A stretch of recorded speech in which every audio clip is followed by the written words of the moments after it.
Now, without further ado, it is my pleasure to introduce today's first speaker, Dorothy Adwincula, SVP with Ipsos's Audience Measurement Team. Dorothy, you have the floor. We wanted to say hello before we turn off our webcams, and thanks, Ellen. So today will be a good, hopefully thought-provoking discussion and reflection that features an audience, the affluents, the top 20% in annual household income in the United States. We consider this audience very valuable, so much so that we've spent over 40 years tracking their lifestyles and consumption habits. The insights from today come from the Ipsos Affluent Intelligence Program, which has the Affluent Survey, formerly known as the Mendelssohn Survey, at its core. The survey is continuously fielded with insights released twice a year. Respondents from this survey then comprise recontact quarterly deep dive barometers. While we will be sharing US data only at this time, the Ipsos Affluent Survey also runs in 48 additional countries. Next slide. The Affluent Survey covers a lot of ground with 30,000 data points across demographics, consumption, behavior, attitudes, and media behaviors. These data points stand beneath the surface of the trends we will share with you. And next slide. Now, about the data we will cover today, our session takes insights from nearly 25,000 respondents in our spring 2020 release, merged with the more timely deep dive topics we explored in May 2020, right in the middle of the great COVID lockdown. That's a lot of pent-up demand to explore. And to cover today's agenda, to try and distill these insights to the half hour we have together, here's what we will cover. First, we'll go over the current mood among affluents, explore their pent-up demand, and some insight on how to meet that demand. And then we will wrap it up and try to open up for a QA based on your questions in the chat box. Without further ado, I pass the mic to Tony in Calcaterra, Chief Research Officer for the Affluent Survey, who will be walking us through the data and its implications. Tony? Thank you, Dorothy. So, hello, everybody. Like many things that we look at, whether you see the glass as half empty or half full, really depends on your perspective. And for many people right now, it appears to currently be half empty. From my vantage point, the financial security that affluents are enjoying actually makes it more than half full.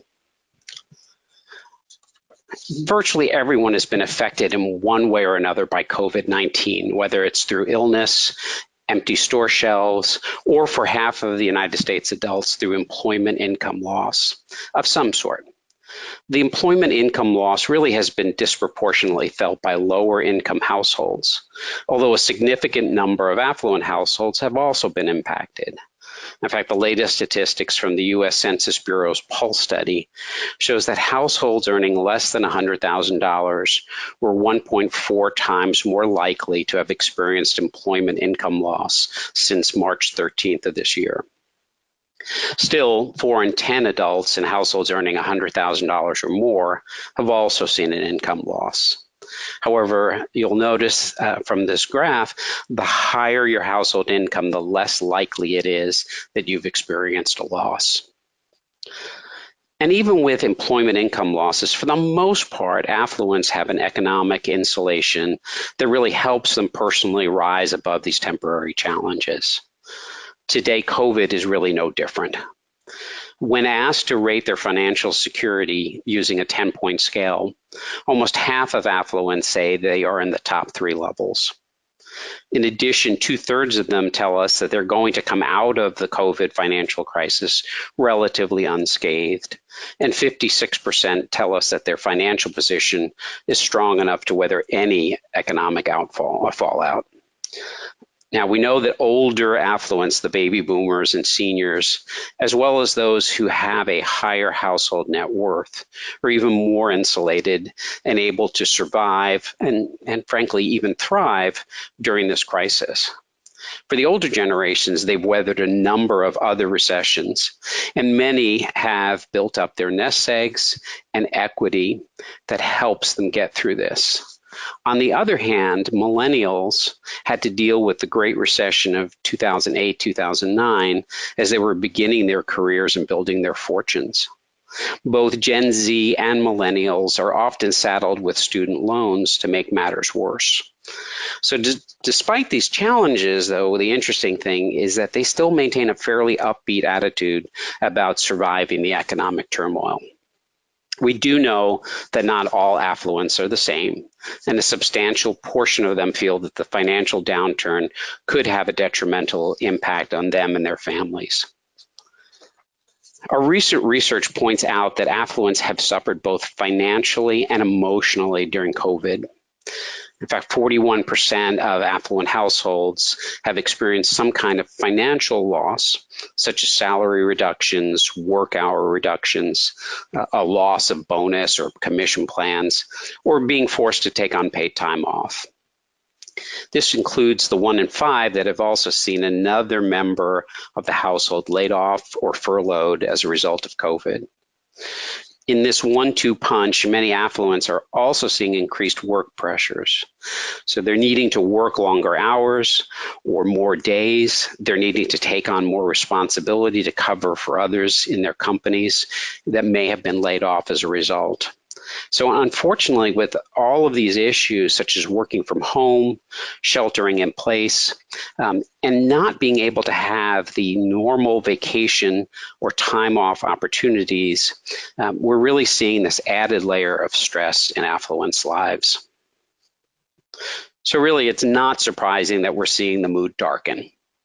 Affluents have generally taken a positive view of the U.S. economy moving forward. And in this chart, we have tracked optimism and pessimism about the U.S. economy moving forward since July of 2009. The blue line represents optimism. The gray line represents pessimism. With the exception of 2 other moments in the past decade, economic optimism has outpaced pessimism. However, pessimism has leapfrogged over optimism as the country plunged into lockdown and the Dow dropped 11,000 points in 5 weeks.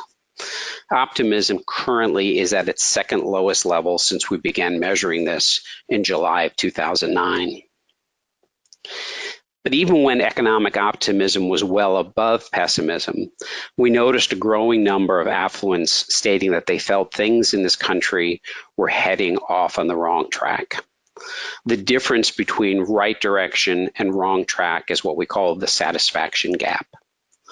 For some time, we've seen that the satisfaction gap is dependent on political party. And we've seen Republicans overwhelmingly feeling that the country was headed in the right direction, while Democrats feeling that it was off on the wrong track. However, as the double hit of COVID in the aftermath of George Floyd's murder, reigniting this call for racial equality, we saw a strong decline in positive Republican sentiment, which meant that the gap between right direction, wrong track more than doubled from 14% to 38% in a little bit over a year. We looked at 4 years ago, prior to the November election, and there we saw a satisfaction gap of about 27%. However, twice as many people in 2016 had not made up their minds at that point. So when asked this question, they gave us a don't know response as opposed to a much smaller number today. But affluents, quite frankly, are resilient and they adapt to challenges that they're facing. After 3 months of COVID restrictions and concerns, almost 90% of them had adapted and settled into place new routines. They started to do some things that used to be restricted, or frankly, they were ready to move on from all of the restrictions. And that's not to say that they were ignoring the realities of the pandemic. Half of affluents still have a very somber, sober feeling about the longer term effects of COVID and the resultant economic fallout.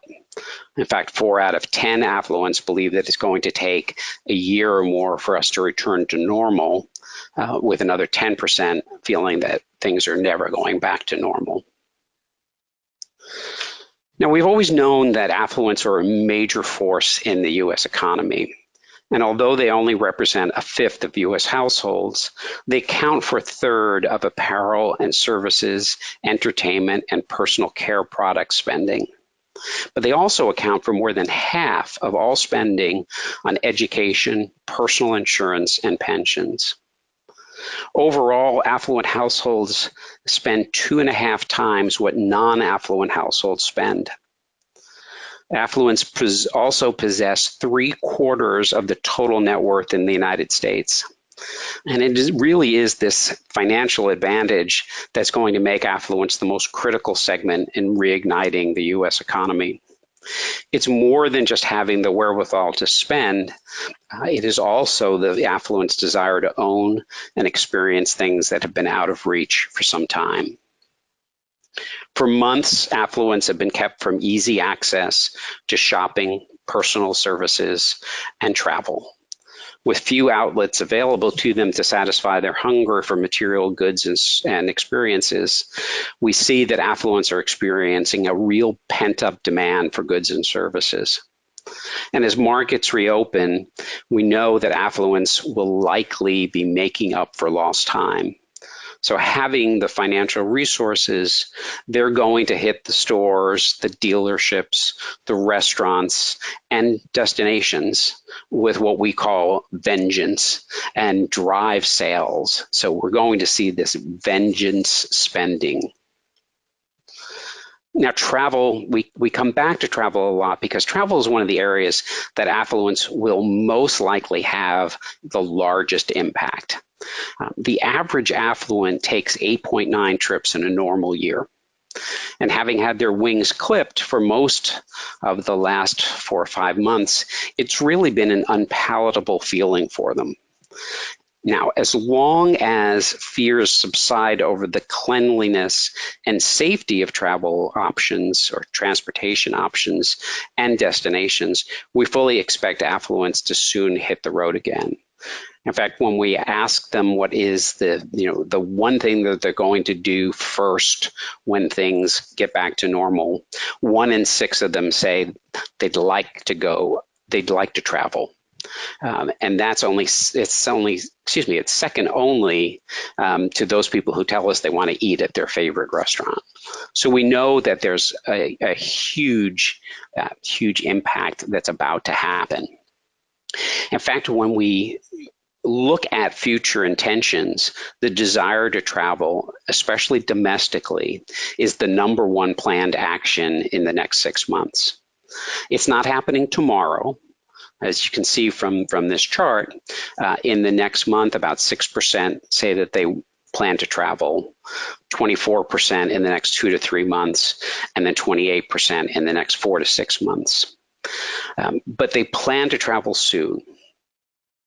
Now, in addition, with an eye on solidifying their investment portfolios, affluents were also fast to take advantage of the down market and invest in stocks, mutual funds, and other equities. And you can see that clearly is the most immediate action that they plan to take over the course of the next 6 months. Now, one of the other things that we clearly see is that the more time that you've spent at home, either because you've been stuck at home through lockdown or that you've worked from home, it's really led many affluents to look around their home and decide, okay, it's time to redecorate, to renovate, or remodel. So we see a large number of affluents planning to make changes to their homes. And this really coincides with the double need to be productive for work, because many of them are working from home, as well as the need to make sure that their kids have the right technology to participate in remote learning. So home technology, whether it is improved internet or the purchase of new laptops are going to really be high on the list for short-term needs and purchases. Now, we keep coming back to travel, I realize, but travel is that #1 pent-up demand for affluence. What's important to note is that at a time when it's been difficult to get offline materials or interactions, affluents have really turned to online sources for both inspiration and guidance. Similarly, when we look at things like automotive purchases and home improvements, we're seeing similar things where people are really looking to be able to get information that they would normally get from either person-to-person contact or in-store contact or in dealership contact, searching and utilizing the resources that they can find online. Now, this is one of my favorite questions. When we ask people, what do you miss the most, or when you do plan to travel, when we ask those of them who plan to travel outside the US in the next 6 months, where would you likely travel to? Their #1 unaided response is Europe as a whole. But in addition, we see individual countries, whether it's Italy or Spain or England, individual countries within Europe are high on the list, as are the usual bucket list places such as Australia and Japan.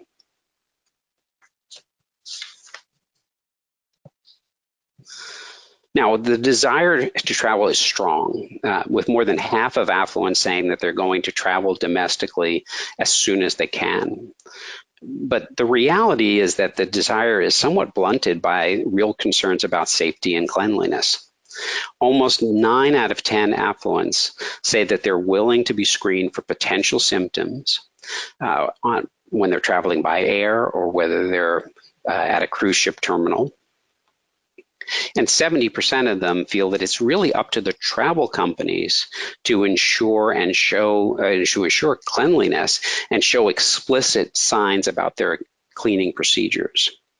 Fully half of affluents say they'll only fly if they feel they can maintain proper social distance.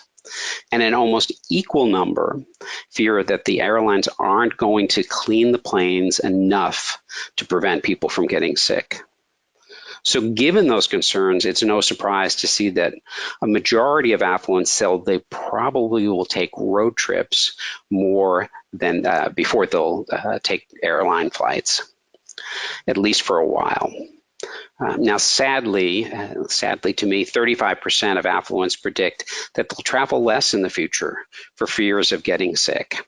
We don't know how long that's going to last, but the fact of the matter is that the travel industry has a lot to do to allay these concerns and really help affluents fulfill their desire to travel. Now, as we mentioned earlier, online research is going to be a key element in reaching affluents and delivering messages that are going to appeal to them as we recover from the pandemic. With retail outlets closed or sparsely stocked, many affluents found new alternatives. Slightly more than half of affluents say they're buying items online now that they previously bought in store. And while no one's surprised that the younger generations are the most likely to do so, the fact that 44% of boomers and seniors have now joined this online evolution in purchasing products is concerning to the brick and mortars. We see similar levels for affluents who say they've gotten used to shopping online and will likely continue to do so. So what do brick and mortars need to do? Well, fewer than half of affluents tell us that they're looking forward to returning to physical retail stores. Women are far more likely to say so than men. And in spite of the younger generation's reputation for online shopping preferences, there's no fundamental difference in the levels of those expecting to go to brick and mortar when they're fully opened. On the positive side, we do see that local businesses are going to benefit from the return, as nearly 3/4 of affluents tell us that they'll support the local businesses now more than ever to help them recover. So what do the brick and mortars need to do? Well, they must emphasize and optimize the benefits of shopping in person. Touch and immediacy, they're going to be key elements for getting affluents back into stores. Now, there's a difference in the approach based on gender. Women are more likely than men to want to browse and touch merchandise, while men are slightly more impatient. They want products right away. So they're driving this need to be able to buy something and take it home that day. Retailers are really going to need to make comparison shopping as easy as possible, since many affluent consumers are seeing this as an advantage for in-store versus online. This, coupled with the elements of concerns about safety and cleanliness, are going to be critical to get people back into the stores. Now, in terms of marketing messages, we've all gotten used to those sober commercials that start with, somber music, the piano, slightly playing in the background, and a voiceover saying, "In these uncertain times." And unfortunately, now male affluents are telling us that they are ready to move on from COVID-themed advertising messages. They want companies who are going to focus on product benefits and why the products are right for them now. Women are more likely to want to understand how companies helped out during the pandemic and how things are going to be moving forward. 1 in 4 affluents are telling us that they're attentive to brands that they may not have considered prior to COVID. So it's really important for companies to make sure that their messages are being heard, because affluents are receptive now to new products and new services. So we'd really like to give you some key takeaways for today. And that really centers around 3 themes. The first is really that the affluent's mood is darkening despite their strong financial positions. The stress of the last few months from the pandemic, the fight for racial equality, and the bitterness and polarization of a presidential election year really combined to change optimism to pessimism in many ways. Yep, and to put it bluntly, today marketers are actually given the added challenge to lead and also be able to read the room. So we are asked to have messaging that isn't tone deaf and also is purposeful. Although we are seeing in the data that we do not need to keep repeating the fact on the crisis and kind of like hone it down to people, you must not ignore its impact either. Essentially, marketers must be comfortable in understanding that it's okay to not be okay. So instead, like focusing messaging on hope, purpose, frugality, and conscientiousness are very important values that needs to be considered as well. So we know that affluents are going to fuel the economic recovery. They're able to alleviate their pent-up demand for goods and services because they have the money. We know that they've been out of reach for the last several months, and they're ready to spend, provided that we can get over the barriers of concerns regarding safety and cleanliness. Yes, and that also speaks to the importance of brand and marketing communication at this time. Essentially, consumers are asking for marketers to do as you say and say as you do. Basically, make it worth their customers' dime and their time, why they must spend on your brand, and what are the things that you are doing to address the stuff that is on top of their mind, which is specifically safety, hygiene, and health. So how are you helping them kind of address those concerns, and what solutions do you have from a brand perspective, or what extra things are you doing to address those in order to deliver the best experience for consumers today? And we know that in the next 6 months, affluents plan to purchase in a group of areas. In particular, travel, home improvement, and technology are going to continue to be top of mind for them. And this is an area where they're going to have a huge economic impact on the market.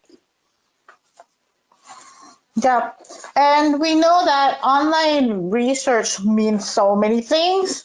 So for the consumer, so what that highlights is that the importance of a content marketing strategy.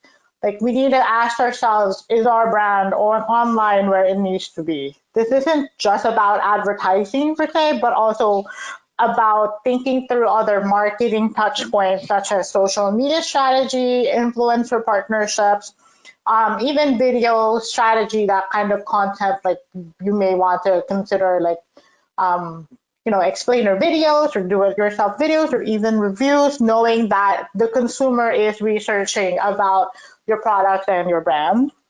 Or looking at your partnerships with like different publications where consumers are seeking those information. This is very important for you guys to consider during this time, because your customers are likely going to be in those other touch points along their path to purchase. So with that, we'd like to thank you for spending time with us today.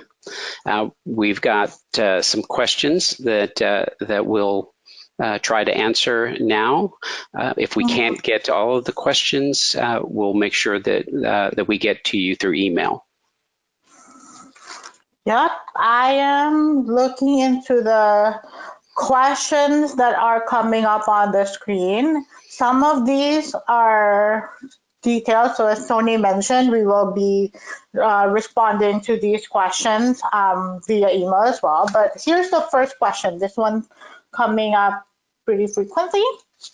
The first question is, would you have any information on what other behaviors will stick, or comparisons of particular beliefs and behaviors prior to and during the pandemic? That's a good question. So the data that we were discovering from this May 2020 barometer and feedback we get from our clients led us to believe that there are dramatic changes that is happening in consumption that could be persistent. So as a result, for our fall 2020 release, we are actually offering a comparison of our usual insights from pre-COVID to during COVID. So we're doing like a split just to be able to understand the comparison of, what is a typical behavior versus what is like a pandemic-driven or crisis-driven behavior. So if you'd like to get more information about that, you can contact David Junta and Amy Hunt, who are, their contact information is on the screen at the moment. And then we also received a question on, do you do the same sort of analysis for less affluent Americans? So yeah, so Ipsos has actually been active with sharing insights about consumption and attitudes across the globe and among the general population. So we've been posting that over the last few months and weeks on the Ipsos website. So please visit the website for highlights from what we call internally as our coronavirus insight trackers. We've done a few studies around those against the general population. And we also have some social analytics and some quantitative research on not just the affluents, but also the general population, or the population at large. So that would be like a relevant information that you would definitely not want to miss out on. And we also are doing an analysis specifically on another data set. We've been looking into insight about kids and families during the Great Lockdown. So that's another audience that we are looking at. So you can also contact Amy Hunt to learn more about those findings. they were kind of finding similar or adjacent insights from that data set as well. Let me look at more questions. Okay, so there's would you have a POV on what behaviors would shift again when things go back to normal and what behaviors would stick? We have hypotheses based on the data that we are working with. And we also have 2 more barometers that we're going to be doing during the rest of the year. So we are actually going to be tracking some of the questions or insights that we just shared with you today to see, if there's a trend going on or if there are certain behaviors and attitudes that would seem like it's going to stick for the longer haul. And then we will also be devoting some real estate in our next barometer to specifically look at perceptions of how people are, are they spending more or less, or what do they think they will be doing into the future. So please stay tuned about those. We're probably going to be sharing those in a few weeks as well, or you could always contact our people like David and Amy and make sure you find out about those as soon as they release. And there were a few other questions that we are seeing on the question box, but they can be specific to particular data insights, and we're happy to provide some information on those directly to the person who's asked via email. So we will make sure to send over follow-up responses to the questions we just received. Thank you so much. We should also mention our newsletter, our monthly newsletter, will go out on Friday. If you aren't on the list, please let Dave or Amy know, and we'll make sure that you get a copy of the newsletter. There's some interesting articles in this month's newsletter that I think you'll like to see. Well, I just want to thank Tony and Dorothy for today's really interesting presentation. And I can tell you that we've gotten a lot of really great questions. And as Dorothy pointed out, each of you will receive an email directly back following today's session with an answer. You will also receive an email with a direct link to today's recorded presentation, so stand by for that. And of course, we welcome every opportunity to speak with you directly, so please feel free to reach out to us. That now concludes today's webinar. Have a wonderful day.